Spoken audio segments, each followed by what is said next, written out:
ஓம் வரம் தரும் வாராகி தாயே துணை.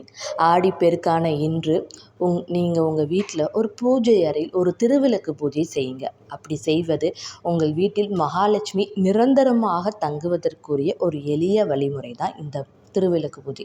உங்களால் முடிஞ்சால் கண்டிப்பாக திருவிளக்கு பூஜை பண்ணுங்கள். அதுக்கப்புறம் நிலைவாசல் பூஜை கண்டிப்பாக பண்ணுங்கள். நிலைவாசலில் தான் எப்போதுமே நம்மளோட குலதெய்வம் நிலைவாசலில் இருப்பது தான் ஐதீகம். அதனால் இன்றைய நாள் நிலைவாசல் பூஜை செய்யுங்க.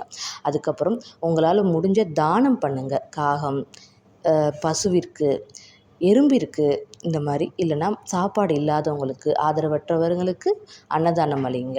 அதுக்கப்புறம் மஞ்சள் தானம், வளையல் தானம் பண்ணுங்கள். உங்கள் வீட்டுக்கு பக்கத்தில் இருக்க ஏதாச்சும் ஒரு கோயிலுக்கு போய் வாங்க. நீர்நிலையில் போய் உட்காந்து அமர்ந்துட்டு வாங்க.